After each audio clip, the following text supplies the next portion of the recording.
the fixed point iteration algorithm and use it to solve several homework problems. So first we implement the algorithm itself. It's purely based on the class notes or the textbook. You can find the algorithm in either the class slides or the textbook.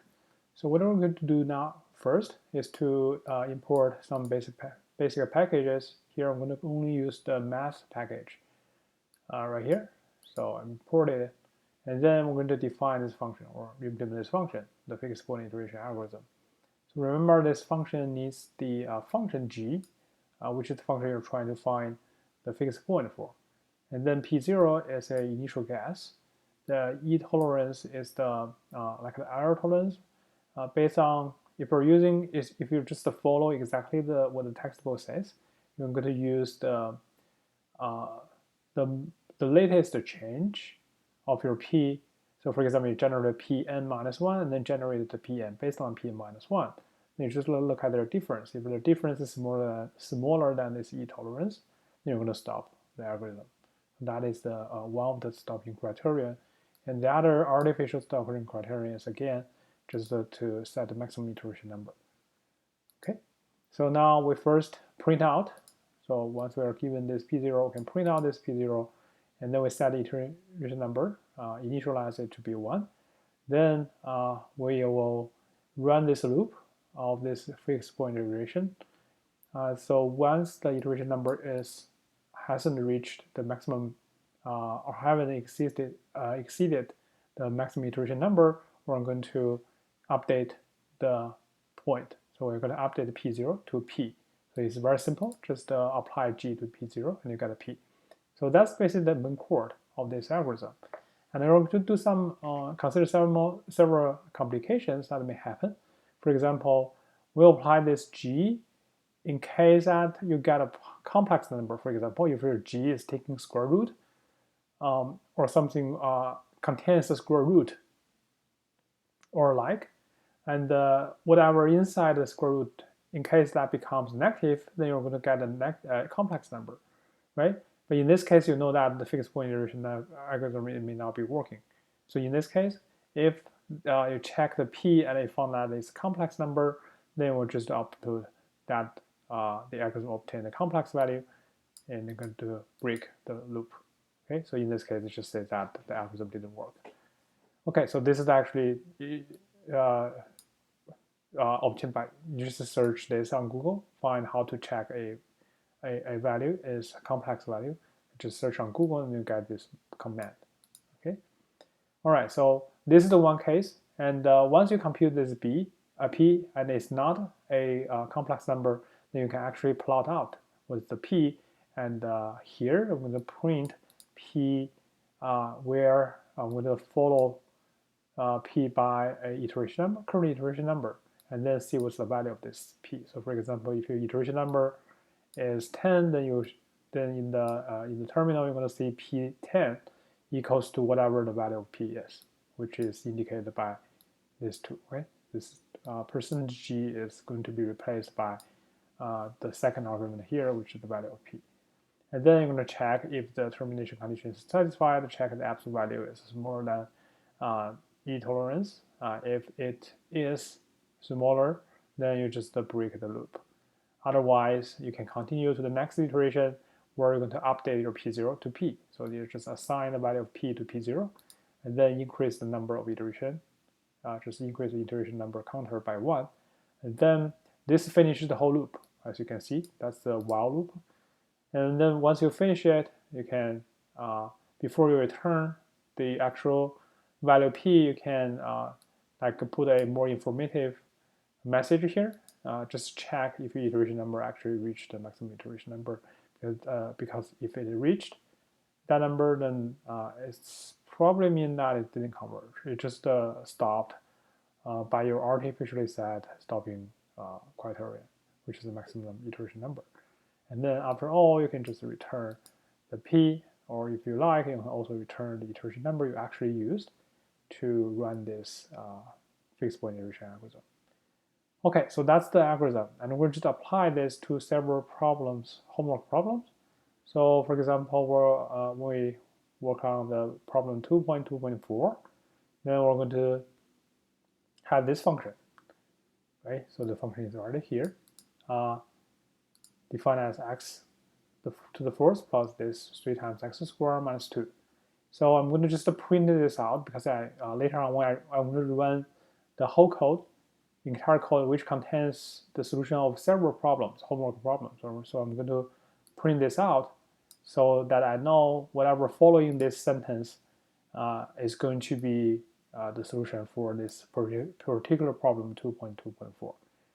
Okay. Again, this /n, this just means the line break.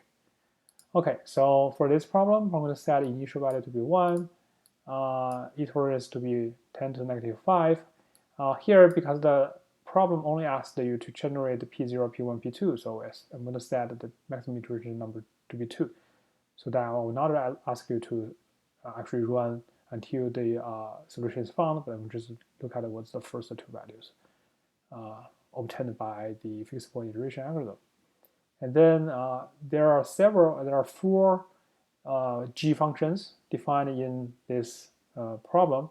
So the first one, in part A, there's the first function, we call it g1 here, is defined to be the square root of 2 minus x to the fourth divided by 3. So that's the g1 function. I'm going to use g1 function as my to do the fixed point. So the g1 is here, p0 is here, e tolerance, and the maximum iteration number I'm going to set. Just use this value here. Then it's just going to generate the p. Okay, so actually, because we want to see what is happening during these iterations, that's why I put this line here, just to ask the algorithm to output the value of p for each iteration. Okay, so that's for the part A. And the part B to part D, they are just the same, except that the G is defined in different ways. So that's why I call it G2, and I'm going to use G2 like here. This is G2 function as required in the question. This is G3, and this is G4. Okay, so I think the question asked which of these 4 functions will work when you apply the fixed point iteration algorithm, and we'll see later which one is going to give us a reasonable result. Okay, so we're going to continue to the next problem, and then we'll run the entire code to get all the solutions. Okay, so now next we're going to solve this problem, 2.2.8. The question is that we have this function f, and I'm going to use the fixed point iteration algorithm to find the root of f.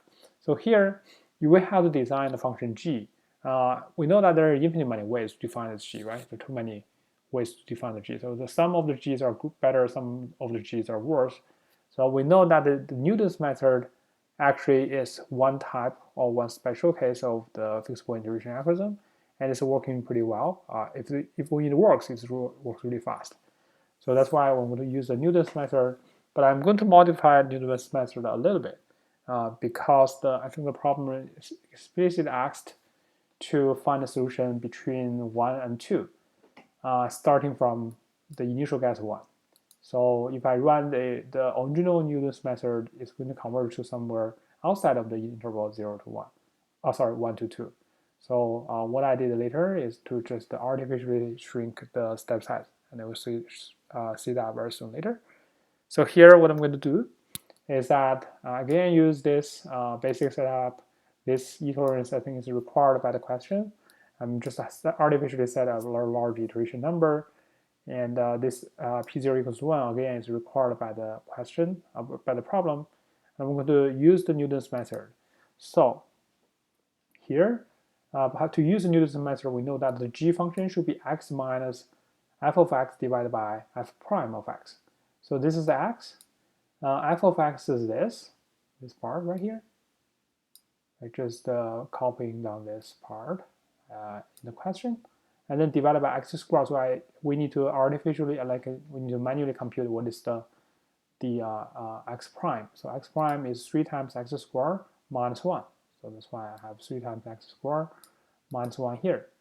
Now, if I use this, as I said, if I use it, it converts to somewhere outside of the required interval 1 to 2. So that's why I artificially multiply by this a small number, By the way, this means that you're going to reduce the efficiency of the nudist method, but it will converge to some point that is maybe it's closer to your 1, to the initial value of 1.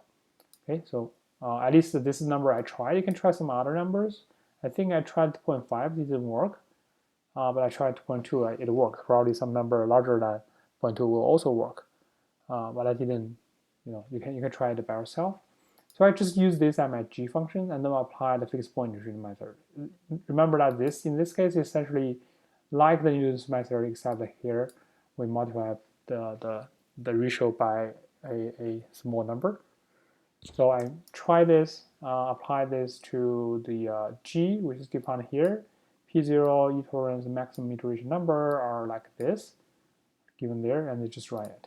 And then we'll output a sentence saying that is they found the root p, which corresponding to the value here, in so many iterations. So here is a percentage d is going to be replaced by the second argument iteration number. Okay, so now let's try, let's see how this code works. Okay, so what I'm going to do is to go to the folder that is saving this Python script. So I'm going to clear it. So this is actually a folder that has this file. So you can see that this folder contains a single file, which is this one here. Okay, so what I'm going to do is just run it, Python 3 fixed point.py, and let's see how it looks like. Okay, so let's start from the beginning. So for problem 2.2.4, we're checking the fixed point iteration using 4 different functions, right? So part A through part D. Okay, so here in the first case, P0 is 1. They only asked to output the first 2, so that's what happens. So it seems reasonable. For part B, after the first iteration, it obtained a complex value, so that means it doesn't work. Part C is getting this value. Okay, sorry. And for part D, again, it obtains a complex value. So at least the B and D are not working. A and C, they could work, but it looks like this is the more promising, right? It's converting to something that we were expecting. This one seems to be oscillating too much, so be careful about that one. But anyway, the question only asks us to generate 2 points. We just stop there. Okay, then the problem 2.2.8. Here I'm going to use use the fixed point iteration method to find f. Remember, this is the word we use in the nudist method, or I'll say I change the nudist method a little bit, just rescale the ratio part in the nudist method. And then these are the points generated by the fixed point iteration algorithm. You can see that they eventually converge to, well, it's not really working. Let me see, change another value. Maybe I change to 2.4. Let's see what happens there. I'm going to run this for longer, let's say 500 iterations. Then I'm going to run it again, clear everything.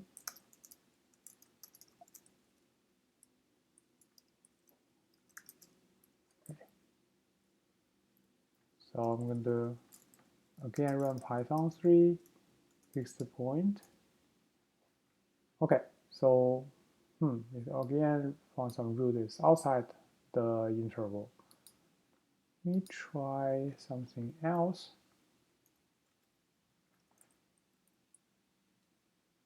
We still try 2.2, but we have more iteration numbers now. It's always transferring to somewhere else. At least this is what I tried.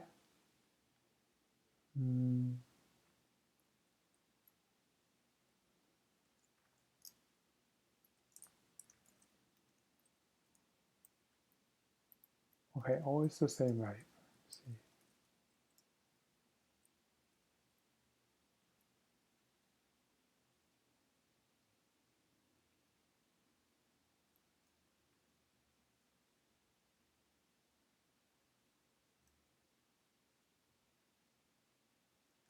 Change the initial value a little bit. See where it converges to.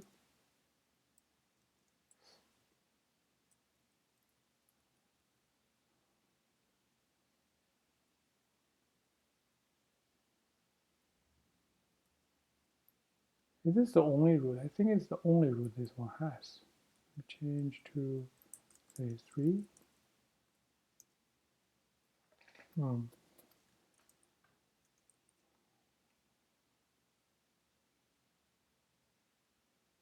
Maybe the problem has a typo. It's asking for a root between -2 and -1. That'll make more sense. Right? Let me change this. They always converge to this point.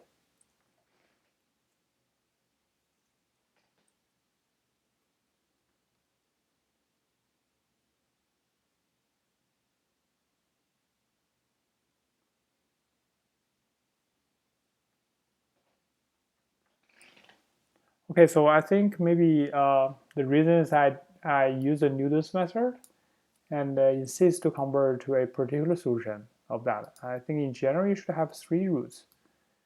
Not exactly sure if the one showing here is the only real root or not. But it seems that no matter which initial value I chose, they're always converging to this value. So while you can try some other G, maybe you can modify this. I'm not using the Newton's method, but some other method.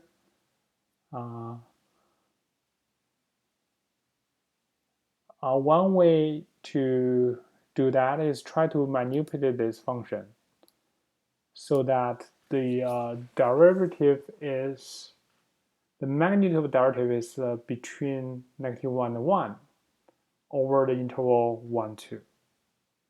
In that case, it's going to converge to somewhere in between. I think that would be kind of more reasonable.